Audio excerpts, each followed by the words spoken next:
Hi friends, ரொம்ப ஈஸியான முறையில் பாஸ்தா எப்படி செய்யலாம் பார்க்கலாம் வாங்க. கொஞ்சமாக வெங்காயம், கொஞ்சமாக தக்காளி வெட்டி வச்சுருக்கேன்.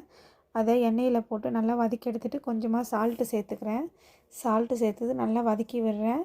தக்காளி ரொம்பலாம் வதங்கக்கூடாது. வதங்காமல் இருந்தால் தான் சாப்பிடும்போது தக்காளி நல்லா டேஸ்ட்டு நல்லா தெரியும், தக்காளியோட டேஸ்ட்டு. இப்போ கொஞ்சமாக கட் பண்ணி வச்சுருக்கேன் கேப்சிகம் சேர்த்துக்கிறேன். கேப்சிகம்மை நல்லா ஒரு கிளறி விட்ட பிறகு நான் பாஸ்தா க்ரீம் வாங்கி வச்சுருக்கேன். அதை கொஞ்சமாக ஆட் பண்ணிக்கிறேன். ஆட் பண்ணிவிட்டு ஒரு கிளறி விட்டு கொஞ்சமாக தண்ணி சேர்த்துக்கிறேன். தண்ணி சேர்த்ததும் தனியாக பாஸ்தா ஒரு விசில் போட்டு வேக வச்சுருந்தேன். இப்போ அதை எடுத்து சேர்த்துக்கிறேன். சேர்த்ததும் நல்லா ஒரு கிளறி விடுறேன். கிளறி விட்ட பிறகு பாருங்கள், பாஸ்தா எவ்வளோ சூப்பராக இருக்குன்னு பாருங்கள். இது கூட தனியாக முட்டை ஆம்லேட் போட்டு வச்சு கட் பண்ணி எடுத்து வச்சுருக்கேன். அதை இப்போ இது கூட சேர்த்துக்கிறேன். சேர்த்ததுக்கப்புறம் நல்லா ஒரு கிளறி விட்டது.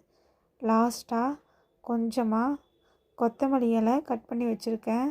அதை எடுத்து இதை கூட கொஞ்சமாக சேர்த்துக்கலாம். சேர்த்ததும் இப்போ ஸ்டவ் ஆஃப் பண்ணிவிடுங்க. ஸ்டவ் ஆஃப் பண்ணிவிட்டு பாருங்கள் எவ்வளோ க்ரீமியாக இருக்குது. இப்போ இதை ஒரு தட்டில் போட்டு சர்வ் பண்ணி சாப்பிடுங்க. ரொம்ப டேஸ்ட்டாக இருக்கும். நீங்களும் ட்ரை பண்ணி பாருங்கள்.